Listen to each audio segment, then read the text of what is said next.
Welcome to hell.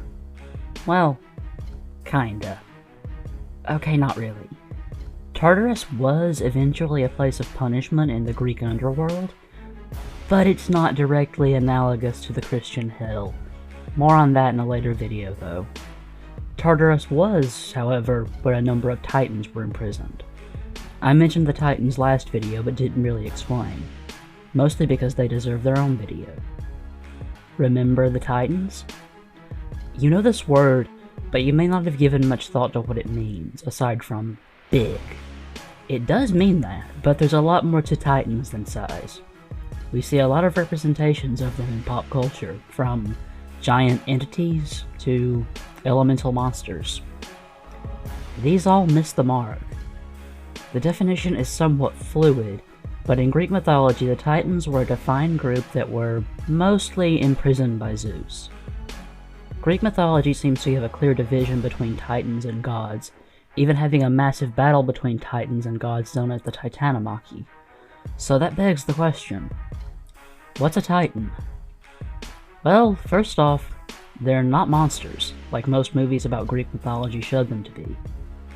Titans are basically an early generation of gods, predating the Olympians and ultimately overthrown by them. They weren't the first generation, though. Gaia, Eros, Nyx, Erebus, and Tartarus were the first, born directly from chaos, depending on interpretations. The Titans came from that generation, from Gaia and Uranus specifically.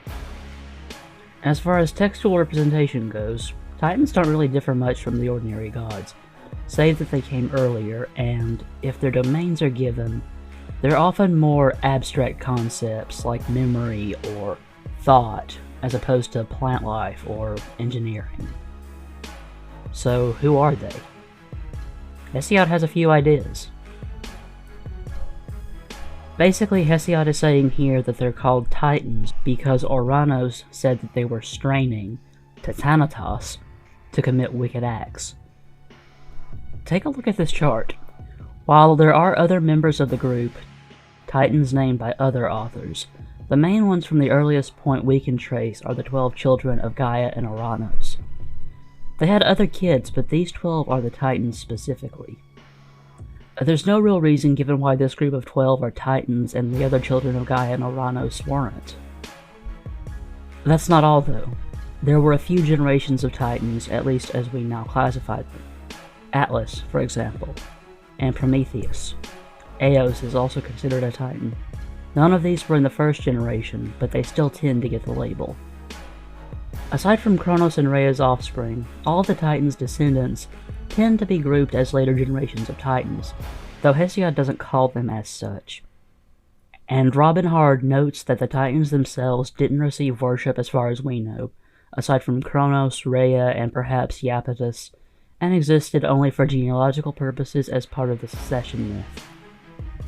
For the first generation this is definitely true, but the second and third play roles in stories and receive worship.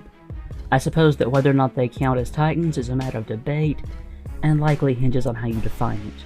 Being called a Titan might require being one of the 12, or being descended just from the 12, save Rhea and Kronos, who created Zeus and his siblings, none of whom are called Titans. Though this is all conjecture, and the ancient Greeks were largely fine with ambiguity, as Simon Price notes in Religion of the Ancient Greeks. So, what happened to them?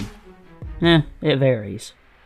There was this event called the 𝐂𝐶𝐫𝐞𝐝𝐤𝐿, where Zeus and his side battled Kronos and his side. Zeus won, and the common view is that the Titans were all imprisoned in Tartarus, as this excerpt from Hesiod shows, far below the underworld. That's not completely true. Most of them were, but not all Titans sided with Kronos. There are plenty left. Nothing in Greek mythology is very clear-cut.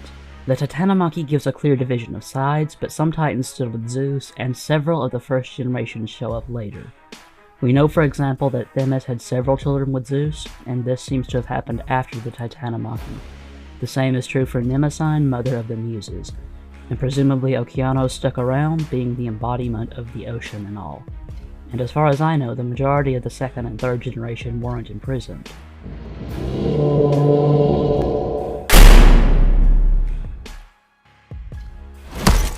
And that's a sign it's time to leave. Let's go.